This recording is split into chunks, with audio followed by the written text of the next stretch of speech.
Hello, hey guys! Magandang hapon sa inyong lahat. This is your guest Mama sa Great Channel, a faith healer o Zavatar reader. So ngayong hapon na ito, tingnan na rin sabihin sa iyo ng ating mga gabay. So this is a weekly gabay for the month of April 1 hanggang April 7 for the sign of Taurus. So Taurus, welcome sa my channel. Ano kayong messages, advices, and spirit guides sa ating masasaga for today's video? Kanina kayong energy or kaganapan sa buhay ng mga Taurus ang ating mga hagilap. So guys, this reading is a journey lamang nila at makaka-resonate. Kunin lamang po makaka-relate sa inyo. And comment down below kung kaninong energy ang ating nasaga. And of course, don't forget to like and subscribe my channel and notification bell for more videos. Maraming salamat po sa mga walang sawang pag-suporta sa aking channel. Lalong-lalo na ang hindi nag-i-skip ng ads na way pagpalain kayo ng Diyos at may kapal, siksik, liglig, nag-uumapaw na biyayang manang balik sa inyo. So let's see guys, what is the messages, advice sa'yo ng ating angel spirit for the sign of Taurus. So let's see and watch this.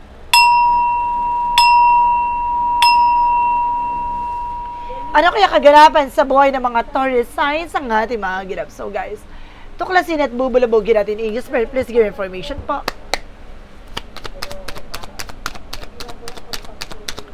Okay, there's a seven of cups without something confusion.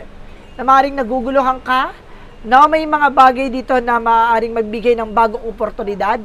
There's a multiple choices and multiple options. Ay, kailangan pag-iisipan mong mabuti. Let's see what is the initial messages. There is a King of Wands, something ambition. Lagi mong titignan yung magiging possibilities or magiging outcome ng iyong decision. Now, let's see what is the initial messages. Represent with the Tower moment for major changes, no? Malaking pagbabago magaganap sa buhay mo dito na magdadala sa iyo ng something a new beginning. Now, there is something chaos. May mga bagay na masisira dito. Maaaring may mga bagay na mabubuo. Kaya kailangan handa ka sa pagbabago, no? Let's see. There's a judgment for a wake-up call. No, there's something a wake-up call for you na kailangan mo mag-pay attention. Na kailangan handa ka at palaban ka sa lahat ng mga bagay na mangyayari. No, binibigyan ka ng impormasyon na malaman agad yung posibilidad na mga mangyayari at magaganap. And there's an Ace of Cups. No, there's something in new love coming in for you. May bagong pag-ibig na magpapatibok sa pihik ang puso mo. Nor may taong darating. There's something a true love or greatest love. So let's see. And there's a justice card. The justice will be served, no? Ano mga bagay na ginawa mo maaaring bumalik sa'yo? No, mayroon mga bagay na nangyari dito na maaaring bumaligtad sa sitwasyon, na maaaring magbigay sa'yo ng consequences, no? Kaya kailangan na mag-pay attention ka, maging balanse ka, no? At maggumawa ka ng bagay na alam mong babalik yung magandang eksena sa'yo. No? Let's see what is the Seven of Cups. Represent with the Knight of Cups. There's a romantic proposal, promotions, engagement, and there's a lot of opportunities. Kaya there's a multiple options. No, marami ka dito magpipilian, kaya kailangan maging handa ka. Let's see what is the King of Wands. Represent guys with the Eight of Wands. A past communication, a past movement. There's a lot of messages and phone call coming in for you at may magandang balita talaga. No, na magdadala sa iyo ng bagong simula at panibagong eksena. There's a new opportunities and new ideas. But this is something guys with maaring buo na siya. No? Gagawin mo na lang siya. There's a trouble guys. Okay, let's see what is the Tower moment. And there's a Knight of Swords. Nagkakaroon ng anxiety, sleepless night. Not because of these worries, no? Maaring nangangamba ka dahil sa pagkasira ng isang bagay na to. Or kumbaga natatakot kang masira, no? Kaya ka nag-aalala. What is a judgment? Reference with the Five of Pentacles in reverse. Something recovery for financial loss. Na pinapaalalahan ka na makaka-recover ka na dyan sa utang, bayarin, lahat ng bills, lahat ng bagay na yan, unti-unti na yan makaka-recover. What is the Ace of Cups? Represent what? There's a Four of Swords by intuition. Makinig ka sa gut feeling mo. Makinig ka sa vibrations mo. Now, there's something guys na binibigyan ka ng paalala at babala ng ating angel spirit by your intuitions, no? Kumbaga may taong magpapatibok sa pihikang puso mo na kailangan mong or mag-relax, no? Ikalma. What is the Justice card? Justice card represents the 2 of Wands by choices. Piliin mo yung mga bagay na makakatulong sa'yo. Yung mga bagay na magbibigay ng pagbabago sa'yo, no? Kumbaga, there's something a good karma and this is something a reward and paying off. Ganon. What is the 7 of Cups or the Knight of Cups? Reverse with the Knight of Swords, there's a success driving. Talaga magtatagumpay ka, no? At maaaring maging maganda talaga ang ikot at kapalaran para sa iyo. What is the King of Wands or the 8 of Wands? Represent guys with a chariot, with an action and movement. Talaga may pagkilos at may paggalaw. Unti-unti talaga siyang magbabago, unti-unti talaga mag-iiba ang sitwasyon mo. And there's a trouble guys, and there's about something manifestation. Unti-unti mo masisilayan ng mga pagbabago. 5 years, 10 years from now, asang ka na sa situation. No, ang laking pagbabago na magaganap sa buhay mo. Maaaring magugulantang ka, magigising ka sa katotohanan. Maaaring magbigay ng bulabog at pasabog sa iyo to. Na hindi mo akalaing mangyayari to. What is the Tower moment of the Knight of Swords? The Tower moment of the Knight of Swords represented with the Knight of Pentacles, security. I-secure mo lahat ng plano mo, lahat ng mga gagawin mo. No, nagkakaroon ng evil, nagkakaroon dito ng something delays and cancellation. There's something and information. No, kaya nangangamba ka, natatakot ka na maaaring mawala or maaaring gumuho, matapos, or magkaroon ng bankruptcy dito. Huwag ka nag-share ng information with anyone. With other people. There's a judgment across the 5 of Pentacles in reverse. Reference with the Knight of Pentacles na blossoming. So, pagkatapos ng, kumbaga, financial crisis, no, problema, puro kagipitan, puro kagastusan, pinapaalalahanan ka na malapit ka na magtagumpay. There's something financial windfall with the Knight of Pentacles. There's something, nakikita mo yun, there's a parrot, na there's something a messages for you. Ito yung message for you, this is something a judgment, nakakita mo with a trumpet, no, na parang ginigising ka na, wag ka matakot, wag ka mangamba. Ito na yung magandang opportunities at biyaya ng ating pong umigapal. At ang ating 7 arkanghel na gagabay sa iyo, na binibigyan ka ng senyales na paparating na, malapit na, eto na, no, ang magandang kapalaran na nakatakda para sa iyo. What is the Ace of Cups, the 4 of Swords? Reference with the 5 of Pentacles in reverse, something no more complication. Some of you guys, no, nagkaroon dito ng competition. No, may kakompetensya ka pagdating sa negosyo. Nagkaroon ka ng kakompetensya pagdating sa pag-ibig. No, there is a possible na maaaring matapos na yan. No, maaaring mawakasan na yung takot at pangamba mo. And there's a Kingman guys, baguhin mo yung perspective mo and yung beliefs mo. No, there's a 2 of Wands by choice, pili mo yung mga bagay na makakatulong lang sa'yo. No, maging matalino at maging wise ka na. No, you're feeling isolated, you're feeling abandonment sa situation, huwag kang mag-alala. There's a good karma is waving. What is the outcome? Ang outcome for you is the 4 of Wands. A lot of celebration. Home family gatherings. No, there's something twin flame energy with an 11-11. And there's something guys with the 3 of Swords. No, there's something betrayal, pain. One more card to clarify. There's a high five for lesson learned. Matuto ka na. No, kapag naramdaman mo ng puno-puno, lagi kang, kumbaga, sunod-sunod yung problema mo, lagi ka na lang naiipit sa sitwasyon, huwag ka mag-alala. Darating yung araw na giginahawa at gagaang na yung sitwasyon mo. No, kapag tuloy-tuloy na yung problema, tuloy-tuloy na yung feeling mo na sa kadiliman ka na, parang ang dilim-dilim na, nangangapa ka na, hindi mo na alam yung gagawin mo bilang may liwanag na sisinag. Ayun ay paparating na bukas. Na panibagong pag-asa at bagong simula. Let's see about sa finances and career represent what? There's a 7 of Swords. No? Ibig sabihin dito, putulin mo yung mga bagay na alam mo hindi nagsiserve sa'yo. Nagsisinungaling, niloloko ka, tinatraidor ka. No? There's a lot of secrets and hidden agenda. There's a something na 9 of Cups and the 10 of Cups. Ibig sabihin, nakaline up talaga siya. 9 and 10. No?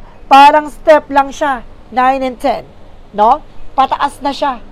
No, unti-unti mo nang mararamdaman na malalasap mo na yung pangarap mo, no, tungo dun sa kaligayahan at tagumpay na inaasa mo pagdating sa finances mo. Magiging masaya at magiging maligayang pamilya mo dito. About sa love life, there's the full card, no, there's a new beginning. Huwag ka nagtitiwala with the third party involved. No, maraming tuso, maraming manloloko dyan. There's a page of Pentacles, invest wisely. No, kilalanin, tuklasin, no, pag-aralan muna, no, bago ka pumasok sa isang higher level of commitment. And there's a death card with an ending and a new beginning. No, magkaroon ng pagbabago, no, at malaking pagbabago na mangyayari sa buhay mo talaga, at transformations. No, malaking pagbabago talaga to. Kaya handa ka dapat sa pagbabago na yan, na magdadala sa something a new beginning.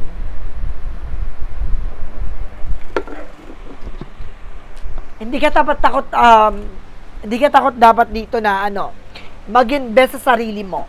Self-love, self-care, ganon.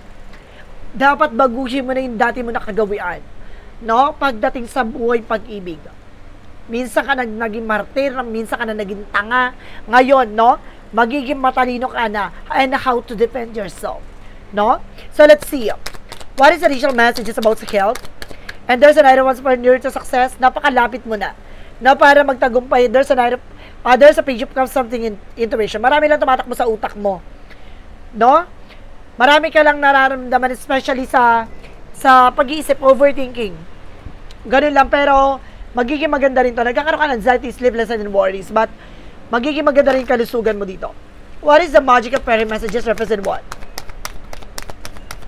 And there's a practice. So, enhance your ability and polish your skills. No, kailangan mo matutunan, palakasin ang loob mo, palakasin ang kakayanan mo, and there's a get some exercise, no? Palakasin mo yung katawan mo. There's a strong in all ways, no? Kailangan matibay ka. Malakas ka sa lahat ng aspeto. Handa ka dapat lumaban at maging palaban. What is the yin and yang oracle card? And there's a control. I-control mo yung bunganga mo, ha? Kasi minsan yung galit natin, hindi natin yan makokontrol eh. So, ngayon maging kalmado ka. Pag-isipan mo mabuti yung bawat bigkas sa sasabihin mo. And there's a summer season with a growth. Magkakaroon ka ng growth and expansion and this something luck and doubt. Alisin mo yung pag-alinlangan, pagdadawang isip mo. With the synchronicities it represent what? And intuition. I told you so. No, mas tatalas ang intuition mo, mas matataas ang vibrations mo, and there's a sorrow. Alisin mo yung drama dito. Drama alert ako dito nakikita. And there's a journey. No? Kumbaga, akala mo nasa isang road ka na, or journey ka na punong-puno ng problema na akala mo, hindi ka na makakawala dyan. Pero definitely guys, isang daan yan para makita mo, no, na malapit ka na pala. Na malapit ka na para maging successful at mag-succeed dyan sa ginagawa mo. No? Ibig sabihin that there's something a framework. No? May sketching ka na, nadodrawing mo na. No? Tinitignan mo na yung magiging posibilidad sa buhay mo. Kumbaga, nandun na yung nandun na yung plano eh. No? Hihintayin mo na lang siya makulayan. What is the romance angels represent what for a Mystic Love Oracle deck? And there's a hurting. Maaring nasasaktan ka or nasaktan ka.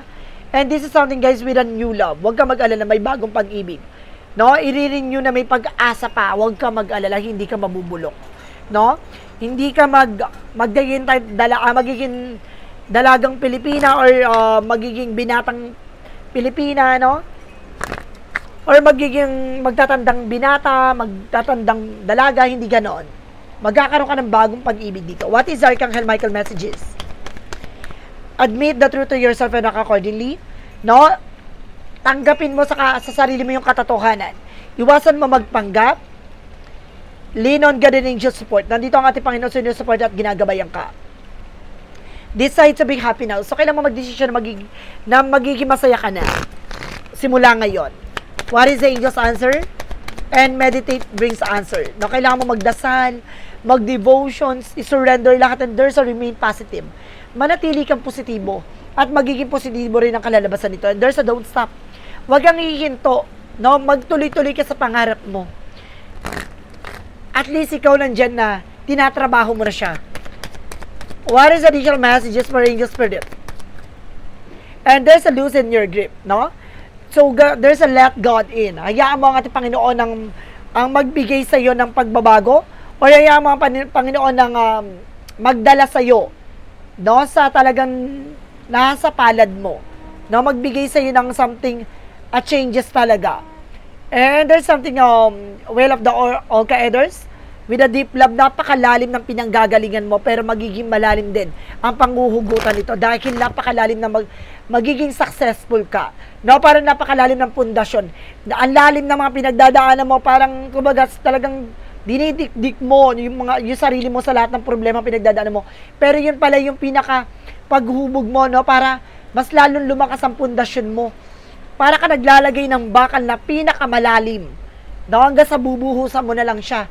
Yun yung magagandang mga experiences sa buhay mo. No? Kahit na anong gawin nila, hindi ka matitibag. Hindi ka mapapabagsak. Kasi napakalalim ng pinanggalingan mo eh. Hindi ka nila kayang pabagsakin na ganun-ganun na lang. Ganun siya. What is the Romance Angels? Yung bakal na yon, guys, yun yung nagsilbing sakit, sakripisyo, yung lahat ng mga bagay na pinagdaanan mo, yun yung nagsilbing kalakasan mo. And this is something reconciliation, no? Talagang may taong babalik from the past, or there's something returning from the situation, no? Parang ibabalik ka ulit sa sitwasyon na nakapasa ka na. And there's a soulmate connection. Now, may babalik talaga from the past na maaaring siya yung soulmate mo, siya yung true love mo, siya yung greatest love mo. What is the chakra messages? And mag-ingat ka sa there's a fake na nagbabalat kayo. And impostor.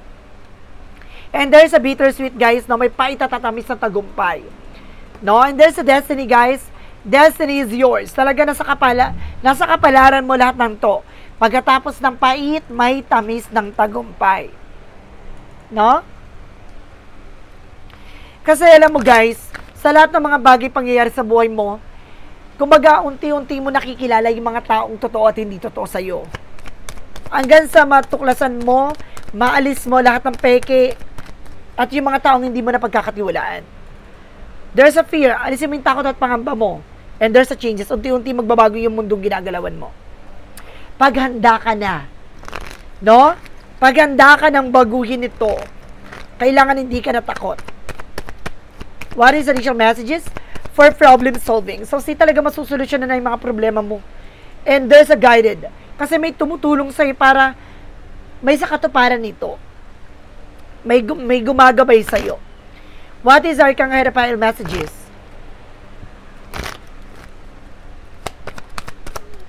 Some of you, kailangan nyo ng sunlight, no? Sinag-araw para sa iyong kalusugan. And there's a fresh air. Kailangan nyo rin ng sariwang hangin. No? Alam mo, guys, parang kailangan nyo dito na pumunta ng probinsya, no? Para pumunta ng malapit sa dagat, ma-relax yung utak. Ito, sabi ko na nga ba, may tutulong sa albularyo eh. There's a spiritual teacher, no? May nag-guide sa iyo dito. Ito, wag kang mag-alala ha. Kung lahat ng mga bagay na pinagdadaanan mo, ano siya, framework sa, no? Talagang kailangan mo siyang pagdaanan. Pero at the end of that, kumbaga after nyan, ang ganda. There's a writing. Kasi sinusulat mo na yung pahina, no? Sa susunod nyan, magiging maganda at magiging very inspirational yung kwento mo. What is the energy? There's something with attachment. Mag-ingat ka with an impostor talaga. And this something magician in the mirror, something a reflection and manifestation. Kung ano man yung mga bagay na gagawin mo, magre-reflect sa'yo. Now, especially with the caring connection with the love life and journey. Na marami ka pa tatahaking landasin. Marami ka pa pagdadaanan dito. Pero isa lang sasabihin sa dito, na matatagpuan mo yung taong magpapatibok sa pihikang puso mo. What is the Monsology? Don't let your past hold you back. Huwag mo na balikan yung nakaraan. Tignan mo lagi magiging posibilidad. And nothing yet set in stone. Dahil hindi pa napapanahon sa ngayon, o wala pa sa takdang panahon.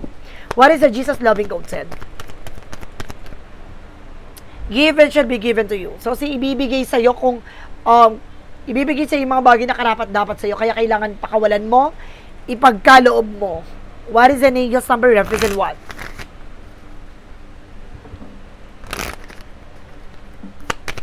Angel's number represent what? 0404 will slow down. Di ba? Unti-unti lang. Dahan-dahan lang. No? Para hindi ka masaktan, hindi ka mahirapan, kailangan unti-unti lang. Utay-utay lang. Pay close attention to the people in your life now, your surrounding and your physical health. Don't freak out. It's just a warning to be careful and awake to avoid any further issues. Communicate clearly and keep healthy boundaries. See? Alagaan mo yung sarili mo dito.